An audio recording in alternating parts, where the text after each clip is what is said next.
Hello everyone, my name is Gauri Ghate and this is the official YouTube channel of Law Prep Tutorial. This is our series on Indian Express Explained, where we go through important Indian Express Explained articles and curate the ones that are important for you and create lectures on them. Today's article is this one over here. We have why government has tightened FCRA rules and put religious conversions in focus. It's from 25th of June. क्या कह रहा है ये कि government यानी कि ministry of home affairs ने या होम मिनिस्ट्री ने दो नए नोटिफिकेशन जारी किए हैं जिससे FCRA जो है उसमें क्या क्या चेंजेस आएंगे हम ये देखेंगे. तो लेट्स स्टार्ट विथ FCRA. क्या है? Foreign contribution regulation act. FCRA एक ऐसा एक्ट है जो भी फॉरेन सोर्सेस से कंट्रीब्यूशन आता है इंडिया की एनजीओज में, इंडिया के ऐसी बॉडीज में जो सोशल वर्क करती हैं, उन कंट्रीब्यूशन को रेगुलेट करने का काम ये एक्ट करता है. FCRA, foreign contribution regulation act. Union home ministry has tightened the foreign funding framework.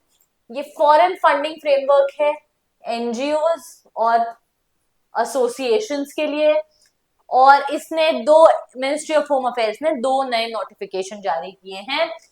What do the new notification से? We'll start with the first one. और ये नोटिफिकेशंस ने बहुत ज्यादा फोकस किया है explicitly keeping foreign money out of proselytizing purposes. Proselytizing activities मतलब conversion, religious conversion. इनका क्या मतलब है?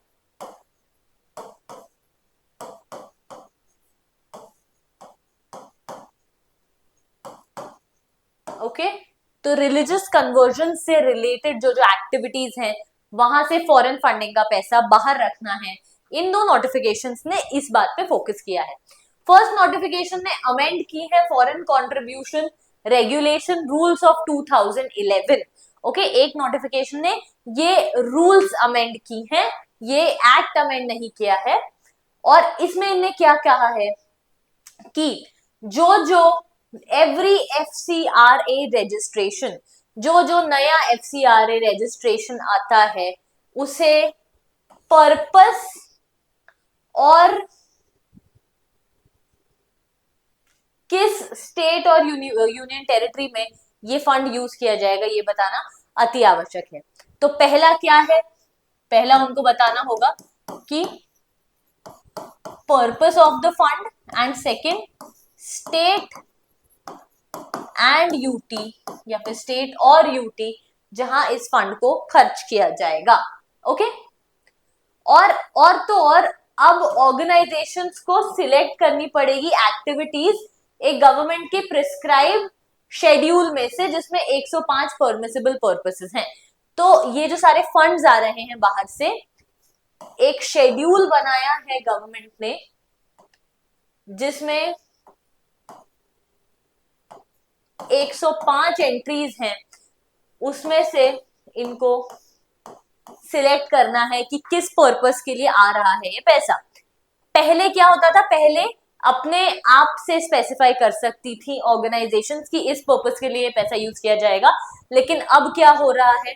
उन्हें इन 105 परमिसिबल एंट्रीज में से सिलेक्ट करना होगा कि ये पैसे जो फॉरेन कंट्रीब्यूशन आ रहा है, जो बाहर से पैसे आ रहे हैं, वो इन 105 में से किस पर्पस के लिए यूज होने वाला है. देन वी हैव सेकेंड, जो एग्जिस्टिंग FCRA के अंडर रजिस्टर्ड एसोसिएशंस हैं उनके पास 1 साल का टाइम है हमें सरकार को ये बताने के लिए कि पर्पस और ज्योग्राफिकल एरियाज. देखो यहां हमने देखा जो नई ऑर्गेनाइजेशंस FCRA का लाइसेंस चाहती हैं उनको क्या बताना पड़ेगा कि क्या पर्पस है बाहर से जो फंड आएगा उसका, और किस स्टेट और यूनियन टेरिटरी में यूज होगा. और व्हाट अबाउट वो ऑर्गेनाइजेशंस जिनके पास ऑलरेडी FCRA का लाइसेंस है? उनको 1 महीने का टाइम, इनको 1 साल का टाइम मिलेगा ये पर्पस और ज्योग्राफिकल एरिया बताने के लिए.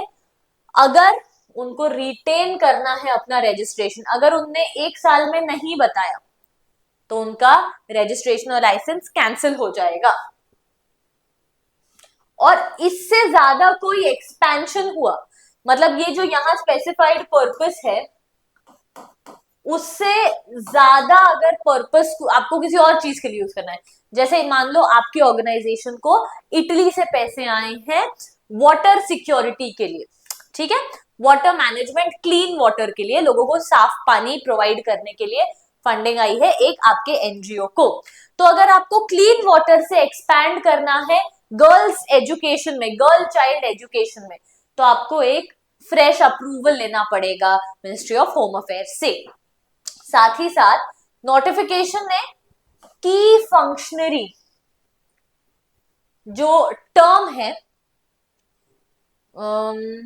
हाँ, की फंक्शनरी जो टर्म है उसकी डेफिनेशन थोड़ी ब्रॉड की है और ये कहा है कि इसमें फॉरेन नेशनल की मैनेजमेंट पोजीशन में नहीं होनी चाहिए।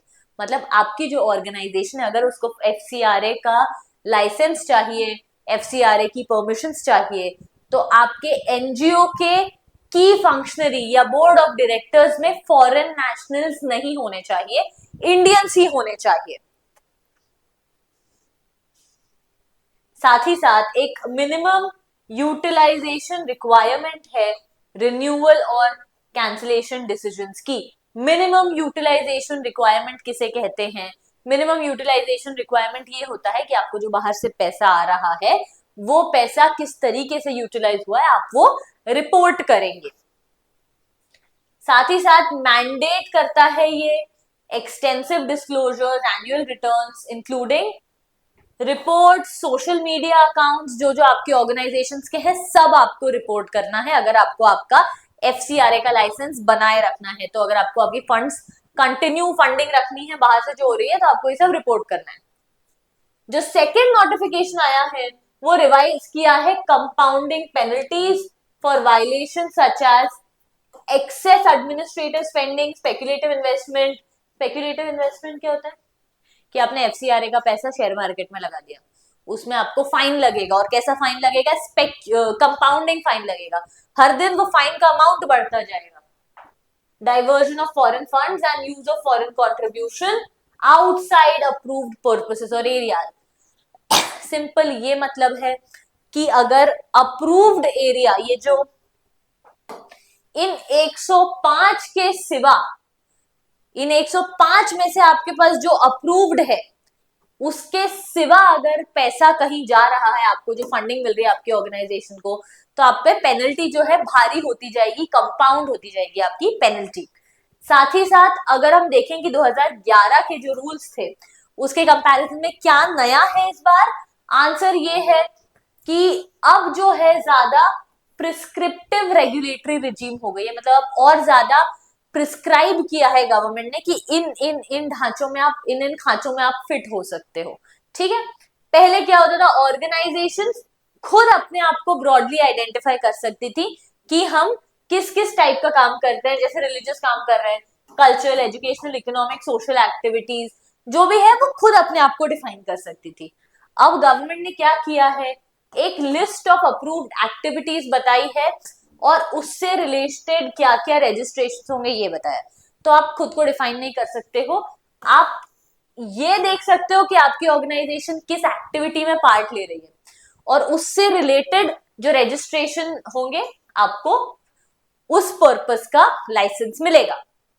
साथ ही साथ ये जो जोग्राफिकल रिस्ट्रिक्शन वाला हमने क्लॉज देखा है, ये वाला कि पर्पस और स्टेट और यूनियन टेरिटरी दोनों बतानी है, तो ये एक नई चीज है 2011 के रूल्स के कंपैरिजन में।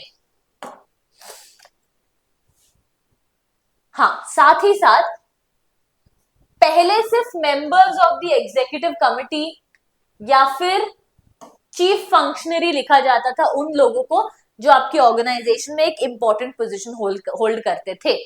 अब क्या डिफाइन किया जाता है, अब ये स्पेसिफाई करना पड़ता है कि ये डायरेक्टर है क्या कंपनी के, या फर्म के पार्टनर हैं, या ट्रस्टी हैं इस ट्रस्ट के, या हिंदू अनडिवाइडेड फैमिली के कर्ता हैं, या ऑफिस बेरर हैं, या मेंबर हैं गवर्निंग बॉडी के, या किसी भी अलग टाइप का ऑफिस होल्ड करते हैं ये आपकी ऑर्गेनाइजेशन में।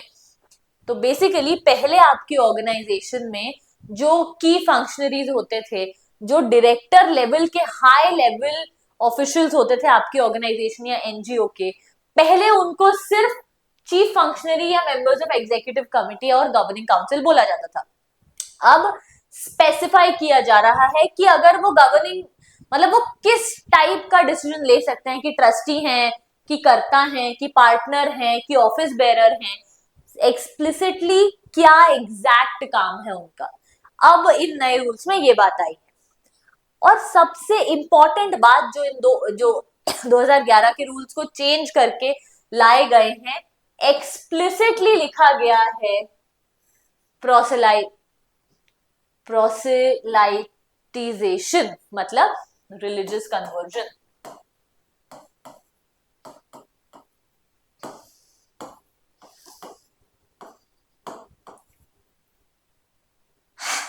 यस, रिलीजियस एक्टिविटीज क्या परमिटेड थी वो अलग है, लेकिन रिलीजियस कन्वर्जन एब्सोल्युटली परमिटेड नहीं है ये।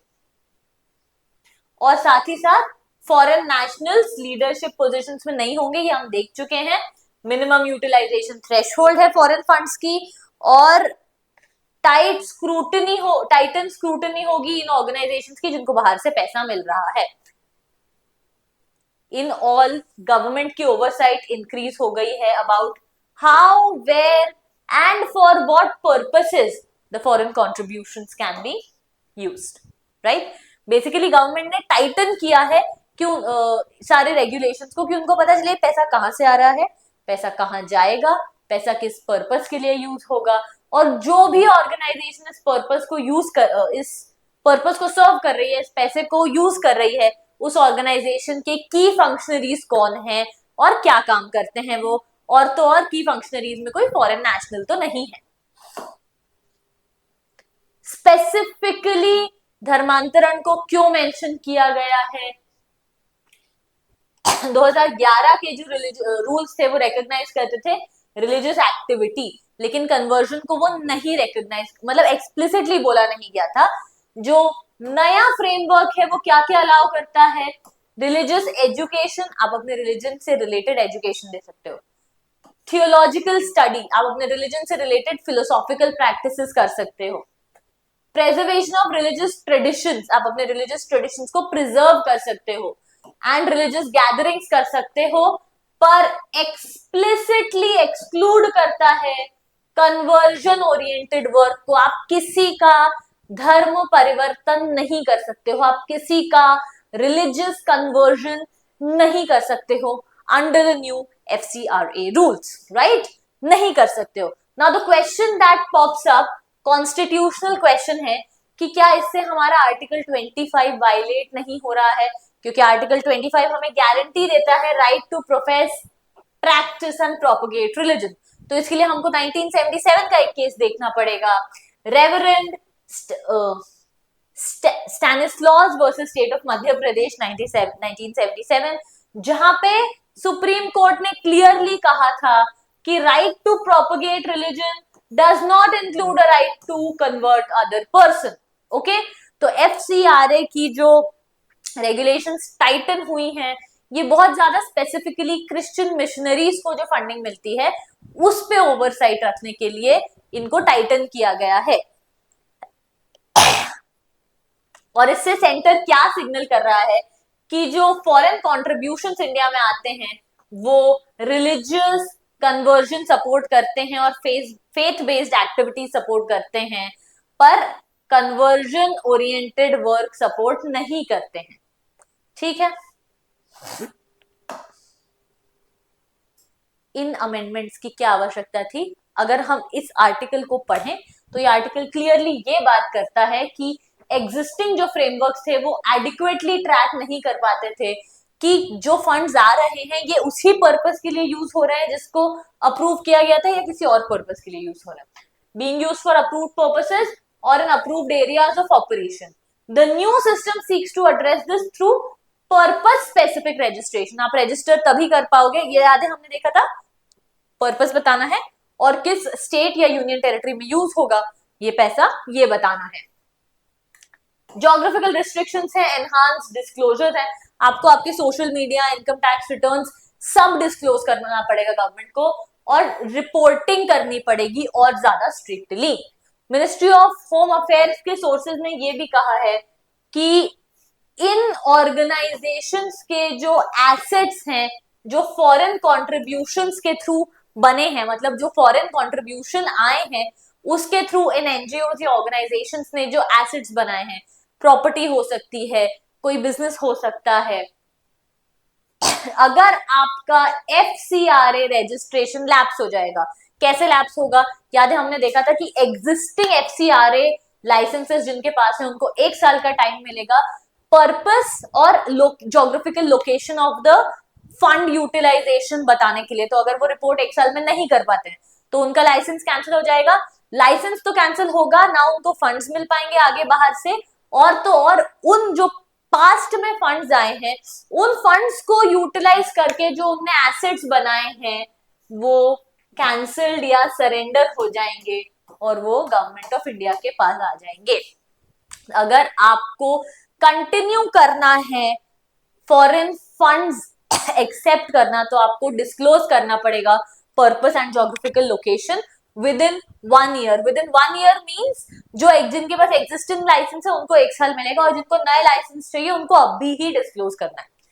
और जिनके पास एग्जिस्टिंग लाइसेंस है उनने पास्ट में इन फॉरेन कॉन्ट्रीब्यूशन से जो एसेट्स बनाए हैं, अगर 1 साल में ये नहीं बताया कि पर्पस और ज्योग्राफिकल लोकेशन कहाँ फंड्स के लिए यूज हो रहा है, ये फंड्स कहाँ यूज हो रहे हैं, तो उनने जो एसेट्स बनाए हैं इसमें से वो एसेट्स भी कैंसिल या सरेंडर हो जाएंगे गवर्नमेंट को।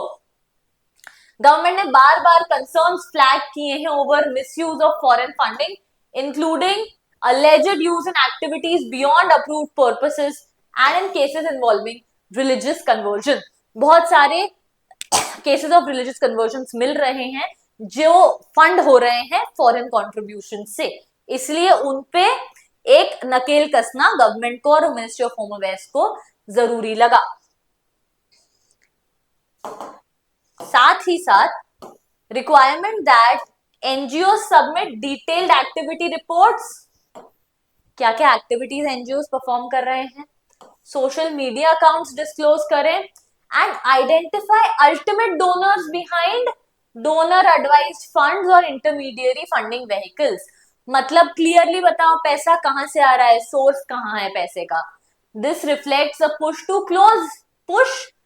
Close information gaps that made it difficult to track and influence networks and money trails. ये इस पैसे की वजह से जो अनअप्रूव्ड एक्टिविटीज हो रही थी उन पे कर्ब लगाने के लिए ये नोटिफिकेशंस आए हैं दोनों। जो सेकेंड नोटिफिकेशन इशू हुआ है under section 41(1) of the FCRA, इसने कंपाउंडिंग पेनल्टीज को रिवाइज किया है अलग अलग वायलेशंस के लिए। कुछ और की चेंजेस ऐसे हैं, एडमिनिस्ट्रेटिव एक्सपेंस ब्रीच, क्या मतलब है? Spending foreign contribution beyond statutory 20% cap on administrative expense. मतलब आपके पास कॉन्ट्रीब्यूशन जो आया है, मान लो आपके पास 1 लाख रुपए का फॉरेन कॉन्ट्रीब्यूशन आया, तो आपके ऑर्गेनाइजेशन के एडमिनिस्ट्रेशन, मतलब टेबल खरीदना, कुर्सी खरीदना, व्हाइट बोर्ड खरीदना, फाइलें खरीदना, स्टैम्प खरीदना, पेन खरीदना, इस पे सिर्फ आप इसका 20% लगा सकते हो।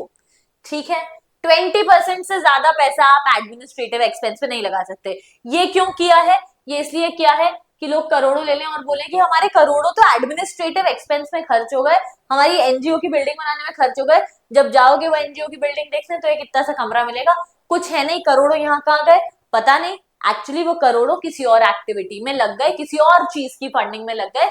जैसे हमने नक्सलिज्म में देखा था कि फ्रंट ऑर्गेनाइजेशंस ऐसी ही होती हैं। फ्रंट ऑर्गेनाइजेशंस ये लिख दिया कि एडमिनिस्ट्रेटिव एक्सपेंस में लगे हैं ये 5 करोड़, पर अगर आप जब देखने जाओगे 5 करोड़ लगा दिया अगर किसी ऑफिस में तो वो तो कितना बड़ा हो जाना चाहिए, पर जब उस बिल्डिंग को देखने जाओगे तो वो खाली है। मतलब वो 5 करोड़ गए तो गए कहाँ, अकाउंटेबिलिटी नहीं है उन पैसों की। और अगर 20% से ज्यादा खर्च किया आपने एडमिनिस्ट्रेटिव एक्सपेंस पे तो 1 लाख की पेनल्टी देनी पड़ेगी, या जितना एक्स्ट्रा खर्च किया है उसके 5% की पेनल्टी देनी पड़ेगी। स्पेक्युलेटिव इन्वेस्टमेंट मतलब स्टॉक मार्केट, सट्टेबाजी नहीं कर सकते हो आप इन पैसों की। फॉरेन कंट्रीब्यूशन को आप इस चीज के लिए नहीं यूटिलाइज कर सकते हो। क्यों? क्योंकि ये कहना कि मेरे स्टॉक में पैसे डूब गए, इट विल नॉट स्टैंड। अगर ये कर रहे हो तो 1 लाख की पेनल्टी या फिर 30% ऑफ द अमाउंट जो आपने इन्वेस्ट किया है उसकी पेनल्टी। अच्छा, ये 1 लाख या 3%, 1 लाख 5%, इन दोनों में से विच एवर इज हायर वो पेनल्टी लगेगी। साथ ही साथ diversion of funds using foreign contribution for purposes other than those which it was received, जो पर्पस अप्रूव्ड है उसके सिवा अगर यूटिलाइज किया तो भी 1 लाख या 30% of the amount that was involve उसकी पेनल्टी लगेगी, विच एवर इज हायर। गलत ज्योग्राफी और पर्पस बताया तो क्या होगा? सिमिलर पेनल्टीज लगेंगी।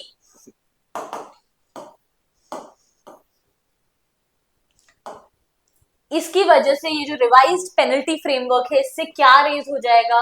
Cost of non compliance. अब ऐसा नहीं चलेगा कि आप कुछ भी भर दो और लाइसेंस ले लो और ये पैसा कहीं भी चला जाए। अगर आप कंप्लाई नहीं करोगे रूल्स से तो it will be very expensive for you, बहुत ज्यादा आप पे फाइन्स लग जाएंगे।